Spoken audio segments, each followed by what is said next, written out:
I grew up in a household where life revolved around the care that my parents were providing to their patients and to their patients' families. I knew the patients personally. I'd hear my parents talk about their medical issues. I observed the compassion and the care that they've provided. I view what contribution I'm able to make to the MS Society as an expression of admiration and appreciation for my parents' involvement in medical care and a desire to help people. A good lawyer can't just know the law. A good lawyer has to know things about the world. And it's amazing to watch Anne interact with people, and she has a natural curiosity about people, about their background, about their family, about what makes them tick. And all of us who have watched Anne have learned from that. And she's just a very inquisitive person who just loves people. John Battle, as I say, introduced me to the firm, and because I would have been the first woman, it came up at a partnership meeting as to whether the firm should make an offer to a woman. And there was a vote with one dissent, and that was the dissent from Bob Patterson, whom I ultimately worked for many years, and then ultimately we married.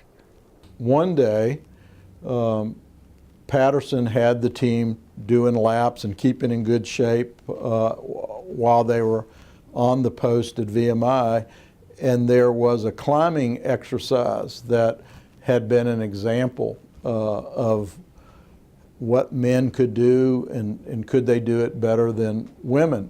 And so, according to legend, I wasn't there, but Anne challenged the men on the team to try to do the rope climbing exercise. I think it was a thing where you had to hang from the ropes for a certain period of time. And there were like 4 guys, some of them younger than Anne, some of them older than Anne, and Anne. And guess who won the contest? Anne. I was at a company that had a significant legal issue, and remember, this was 20 years ago. So I was the only woman lawyer in the company, and I found Anne, and she was what I considered the perfect lawyer for us. I had to convince my boss of that, and he was a big old gruff general counsel, and he thought our perfect lawyer was a famous New York lawyer. We needed to get somebody well-known, of course a man, from New York to help us. And he was just absolutely convinced Anne was the wrong person. And then when she came up with our long-term strategy, he disagreed with it. So he was in Kingsport, and the more he talked about it, the angrier he got. And he said, we're going to Richmond. We're going to convince this woman she's wrong. And so we did. We flew to Richmond. We went in to meet Anne. 10 minutes into the conversation, Anne, in her very dignified, quiet, confident way, convinced him that he was absolutely wrong.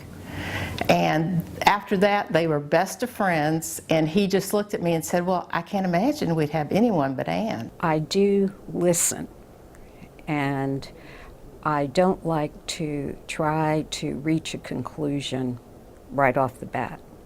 I like to listen and get as much input as possible, and I'm either reflective or slow at making decisions. You can choose which one. I think part of Anne's equanimity is the ability to face hard issues in life and to have the capacity to move forward with a positive spirit and to take on the next challenge and to be as concerned about others around her and their feelings as she is about her own. Probably the best experience is being a mother, and right after that is being a grandmother. It's wonderful being with them because they have such a great enthusiasm And you know, they're at that point in life when everything is ahead of them. And it's just so refreshing to see that and to see young people who are really engaged in their families, who have good values. I find it so refreshing and actually energizing to be with them. Here Ann was given the task to support this young, inexperienced headmaster trying to put together an important strategic vision for the school.